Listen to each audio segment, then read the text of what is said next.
যাদের এখনো কোথাও চান্স হয়নি, একটার পর একটা পরীক্ষা দিচ্ছে এবং সব জায়গায় চান্স পাচ্ছ না, তারা ভিডিওটা স্কিপ করবে না, কারণ ভিডিওটা শুধুমাত্র তাদের জন্য হতে যাচ্ছে। ঠিক আছে? তো যাদের টার্গেট হচ্ছে গুচ্ছ, তোমাদের মধ্যে যাদের টার্গেট হচ্ছে গুচ্ছ এবং যারা এখনো কোথাও চান্স পাও নাই, অর্থাৎ ফেলের উপর ফেল করতেছো, তাদের জন্য ভিডিওটা ইম্পর্টেন্ট হবে। তোমরা একটা জিনিস লক্ষ্য করেছো অলরেডি, যে তোমরা সবগুলো ভার্সিটির পরীক্ষা দিচ্ছ। তোমাদের অলরেডি যদি একটু বলে নেই, যে ঢাবির পরীক্ষা হয়েছে, রাজশাহীর পরীক্ষা হয়েছে, জাহাঙ্গীরনগরের পরীক্ষা হয়েছে, জগন্নাথের পরীক্ষা হয়েছে, চট্টগ্রামের পরীক্ষা হয়েছে, এরপরে সাস্টের পরীক্ষা হয়ে গিয়েছে।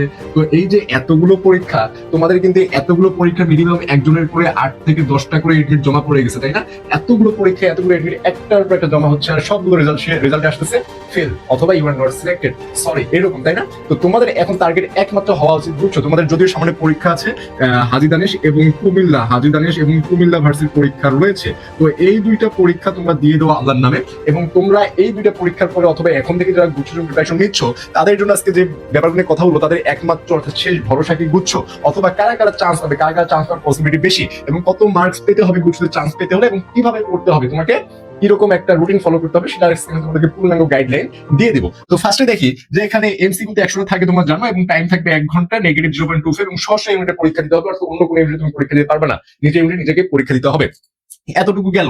এখন শেষ ভরসা কেমন গুচ্ছ, দেখো তোমাদের গুচ্ছতে 14,000 প্লাস সিট রয়েছে, 14,000 প্লাস সিট রয়েছে, এটা সায়েন্স আর্টস কমার্সের জন্য। তো এই হিউজ পরিমাণে এতগুলো সিটের মধ্যে তোমার সিট লাগবে জাস্ট একটা। তোমার সিট কয়টা লাগবে? তোমার সিট লাগবে একটা। তোমার এই 14,000 সিট লাগবে না ভাই, তোমার সিট জাস্ট একটা প্রয়োজন। তাহলে একটা সিটের জন্য কিভাবে পড়তে হবে, আমাকে কি কি স্কিপ করতে হবে? তোমার ভর্তি পরীক্ষায় সবচেয়ে বেশি ইম্পর্টেন্ট হচ্ছে স্কিপ করা। তোমাকে বাদ দেওয়া শিখতে, ভাইয়া তুমি সব পড়ে তো কুল পাবা না, এটা হিউজ পরিমাণ পড়াশোনা। এই জন্য তোমাকে বাদ দিয়ে পড়তে হবে, যে কোন টপিকগুলো পরীক্ষায় আসতেছে না, কোন টপিকগুলো থেকে স্যার কোশ্চেন করতেছে না, এই ব্যাপারগুলো তোমাকে একটু বেশি বুঝতে হবে। এরপরে হচ্ছে দেখো কারা কারা চান্স পাবে। এখন যে এই কথাটা বলি, তোমরা কারা কারা চান্স পাবা, আমি যদি জাস্ট ধরে নেই যে তোমাদের ধরো 1 লাখ হচ্ছে টোটাল পরীক্ষার্থী, 1 লাখ হচ্ছে টোটাল পরীক্ষার্থী। এখন 1 লাখের মধ্যে তোমাদের আমি ধরলাম যে 14,000 সিট থাকবে, 14,000 সিট থাকবে, জাস্ট ধরে নাও এটা, ঠিক আছে? তো 1 লাখের মধ্যে 14,000 কারা চান্স পাবে, তার মধ্যে দেখো তোমার এই 1 লাখের মধ্যে তোমার আমি বলে দেই, এরা লিগ্যাল পরীক্ষার্থী, অর্থাৎ পরিশ্রম করে কারা চান্স পাওয়ার জন্য যাচ্ছে, এরকম তুমি এখানে পরীক্ষার্থী পাবা মাত্র 30,000 প্লাস, মাত্র 30,000 প্লাস পরীক্ষার্থী পাবা,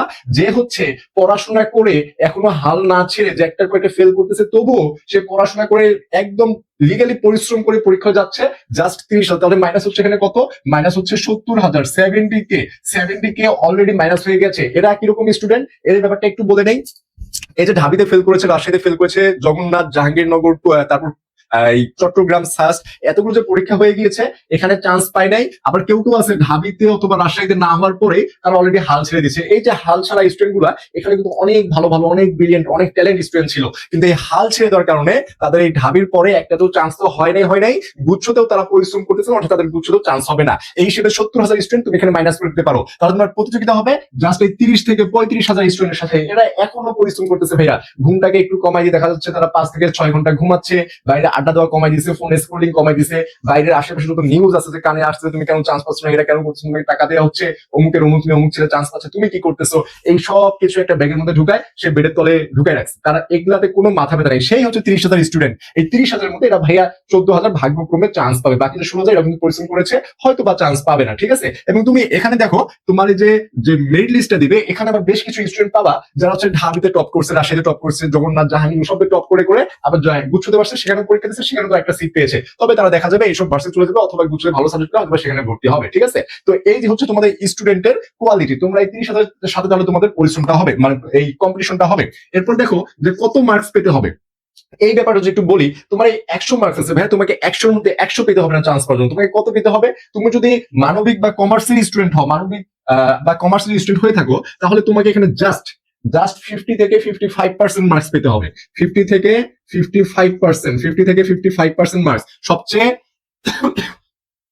সবচেয়ে একদম সেফ জোন হচ্ছে 55% মার্কস পাওয়া। 55% মার্কস পেলে তোমার ইনশাল্লাহ গুচ্ছতে যে কোনো একটা ভার্সিটির সাবজেক্ট চলে যাবে, তুমি মোটামুটি ভালো রকমের ভার্সিটি পেয়ে যাবা। যদি 55% মার্কস থাকে, এটা যদি প্লাস থাকে, তো আরো ভালো ভালো সাবজেক্ট, আরো ভালো ভালো ভার্সিটি পেয়ে যাবা। আমাদের 19টা ভার্সিটি আছে, এবং সায়েন্সের যারা আছো তাদেরকে 50% মার্কস পেতে হবে। অনেক সময় দেখি যে 50% এর নিচেও নেমে যায়, 48, 47 এরকম মার্কসের চান্স হয়ে যায়। তাহলে তোমাকে জাস্ট অর্ধেক, হাফ মার্কস পেতে হচ্ছে, 0.5% মার্কস। এই 0.5% মার্কস তুমি 6 মাস পরিশ্রম করছো, 6 মাসের পরিশ্রমে এটাকে আরেকটু দীর্ঘায়িত করে, আরেকটু পরিশ্রম করে তোমার কি 50% মার্কস পসিবল না?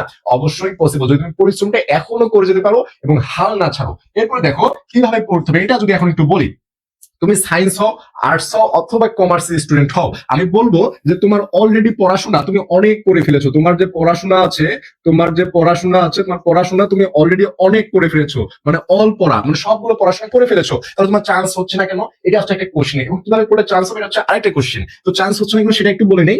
চান্স হচ্ছে না কেন, এটা একটা মেন রিজন ভাই, একদম মেন রিজন হচ্ছে যে তুমি গুছানো পড়া পড়তে পারো নাই, গুছানো পড়া করতে পারো নাই। এই গুছানো পড়াশোনা করতে না পারার কারণে তোমার পড়াশোনা অনেক হয়েছে, কিন্তু পাজেল টাইপ মানে এলোমেলো পড়াশোনা হয়েছে, যার কারণে কিন্তু এখানে তোমার চান্সটা হচ্ছে না, একটা পর একটা ভার্সিটিতে তুমি ফেল আসতেছে। এরপরে দেখো আবার কিভাবে পড়লে তোমার চান্স হবে। এখন এখানে বেশ কিছু তোমার রিজন আছে যে কিভাবে পড়লে তোমার চান্স হবে। একটা হচ্ছে যে পরীক্ষার হলের কথা যদি একটু বলি, তোমাকে নেগেটিভ মার্কস দেখানো থেকে বিরত থাকতে হবে, নেগেটিভ মার্কস দেখানো থেকে বিরত থাকতে হবে। ম্যাক্সিমাম স্টুডেন্ট চান্স হয় না। এই যে তোমার যে এখানে যে 16,000 স্টুডেন্ট, কত, হ্যাঁ 16,000 স্টুডেন্ট চান্স পাবে না, তার মধ্যে 16,000 এর মেন রিজন হচ্ছে এদের অনেকে ভাই নেগেটিভ মার্কস দেখাবে, নেগেটিভ দেখানোর কারণে তাদের চান্স হবে না। এই জন্য পরীক্ষা হলে নেগেটিভ মার্কস দেখানো থেকে বিরত থাকতে হবে এবং তোমার মাথাটা ঠান্ডা রাখতে হবে। এটা হচ্ছে পরীক্ষা হলের কাহিনী। তো পরীক্ষা হলের কাহিনী তো পরে তুমি এই সময় কি করবা, সেটা হচ্ছে যে তোমাকে এই সময় সবচেয়ে বেশি বেশি ধরে করতে হবে, সেটা হচ্ছে স্কিপ।